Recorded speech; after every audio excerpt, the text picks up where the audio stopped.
Peradaban dan kewujudan manusia di Asia Tenggara dipercayai wujud sejak 40.000 tahun lalu.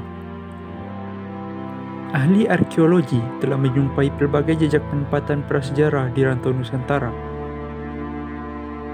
seperti di Kepulauan Jawa, Borneo, dan Flores. Selama lebih daripada 100 tahun, tiada yang dapat mendedahkan secara tepat dari mana sebenarnya asal-usul keturunan yang ada di Asia Tenggara. Hasil penyelidikan di Asia Tenggara menemui 26 genom berlainan menggunakan sampel DNA sejak 8.000 tahun lalu. Salah satu teori yang telah dikemukakan ialah nenek moyang kita merupakan masyarakat pemburu purba yang dipanggil Hau Bin Hian yang memang wujud di Asia Tenggara 40.000 tahun lalu.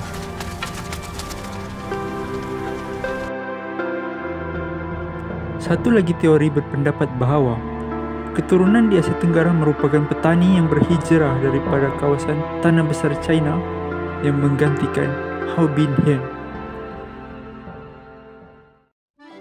Masyarakat di seluruh dunia sudah mengenali Nusantara sejak ribuan tahun lalu lagi. Seorang sarjana dari University Oxford, yaitu Stephen Oppenheimer, menulis di dalam bukunya yang bertajuk Eden in the East bahawa tanah Melayu yang termasuk di benua Sunda adalah induk atau ibu peradaban dunia. Menurut beliau juga, orang Melayu merupakan penanam padi pertama di dunia, iaitu kira-kira 9.000 tahun lalu. Terdapat percanggahan dari segi istilah Nusantara antara Malaysia dan Indonesia. Menurut Dewan Bahasa dan Pustaka Malaysia, Nusantara diterjemahkan sebagai Malay World ataupun Kepulauan Melayu yang berasal dari keturunan bahasa Proto-Austronesia. Manakala Kamus Besar Bahasa Indonesia menerjemahkan Nusantara sebagai Indonesia sahaja, yang merujuk sebagai keseluruhan Kepulauan Indonesia. Walau bagaimanapun, dalam keseluruhan penggunaan bahasa moden, istilah Nusantara merujuk kepada sfera pengaruh budaya Melayu dan pulau linguistik yang terdiri daripada Indonesia, Malaysia, Singapura, bagian selatan Thailand, Filipina, Brunei, bagian timur Kepulauan Timur Leste, dan juga Taiwan. Nusantara telah menerima berbagai pengaruh, khususnya dari segi agama, kerana menjadi laluan perdagangan utama antara Lautan Hindi dan Lautan Pasifik. Kesan daripada pengaruh ini dapat dilihat hingga sekarang dari segi arkeologi seni yang ada di Nusantara.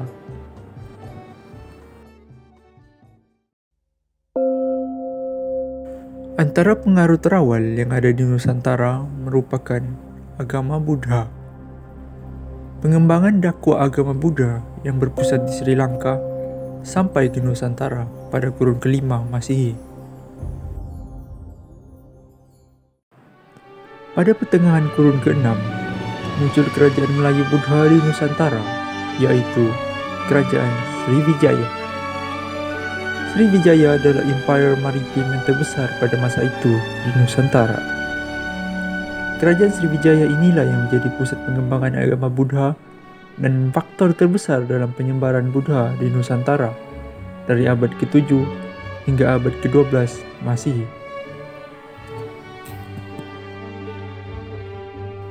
Dalam catatan pengembaraan Ising pada kurun ke-7 Masihi, beliau menggambarkan ajaran Buddha hidup subur di Palembang pada masa itu.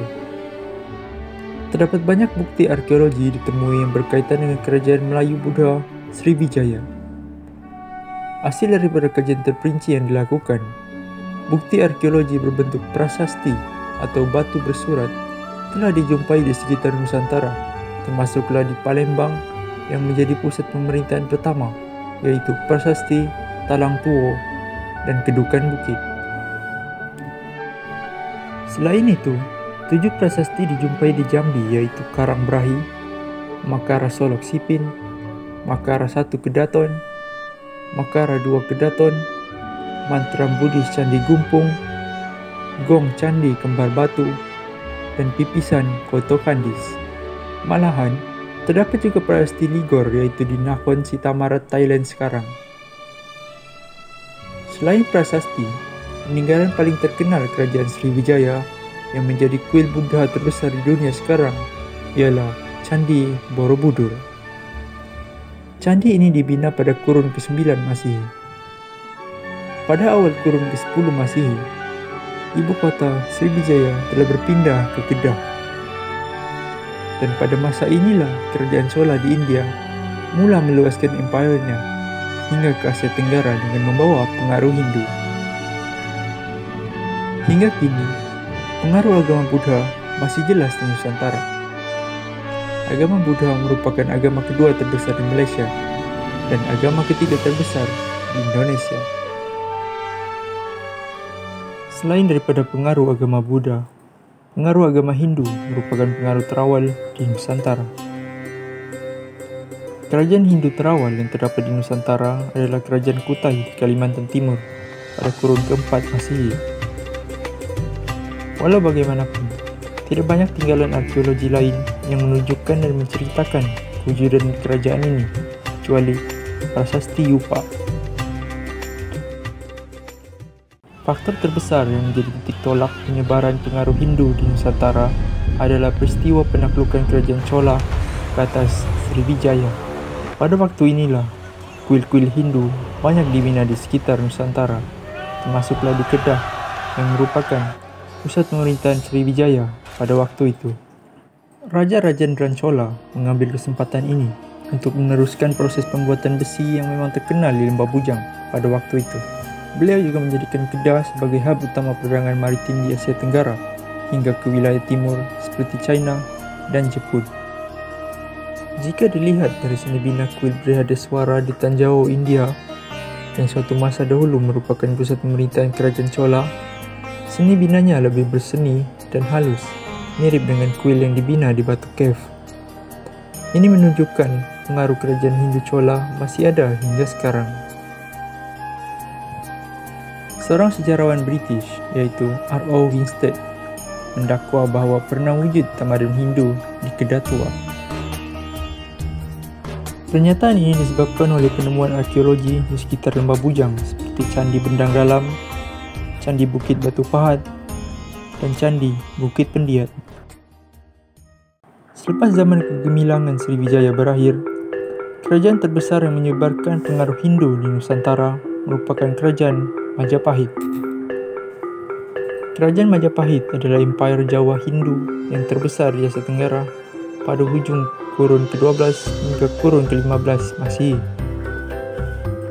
Bukti-bukti peninggalan arkeologi Kerajaan Majapahit berbentuk kitab, candi, dan gapura yang bermaksud pintu gerbang.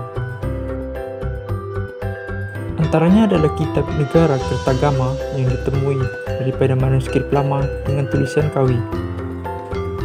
Selain itu, Candi Tikus dan gapura Bajang Ratu di Jawa Timur. Kini, pengaruh Hindu masih dapat dilihat di Nusantara. Hindu merupakan agama keempat terbesar di Malaysia, manakala ketiga terbesar di Indonesia, khususnya di Bali. Pengaruh agama Islam pula dipercayai muncul di Nusantara pada awal kurun ke-7 Masehi. Agama Islam disebarkan oleh pedagang dan pendakwa Arab yang singgah di sekitar Nusantara. Ini terbukti melalui catatan pedagang Arab dalam kitab pelayaran Rihlatus Sirafi yang menyebut tentang Kedah dan penemuan prasasti Ibnu Sirdan di Lembah Bujang. Pengislaman para Meswara yakni Sultan Iskandar Shah, iaitu pemerintah kerajaan Empire Melaka pada kurun ke-14 Masehi, menjadi faktor terpenting dalam penyebaran Islam di Nusantara.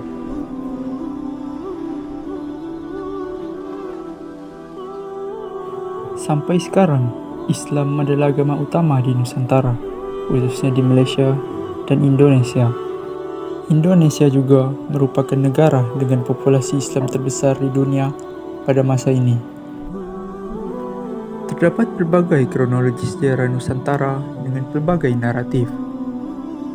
Namun, apa yang pasti, sejarah itulah yang mencerminkan diri kita hari ini.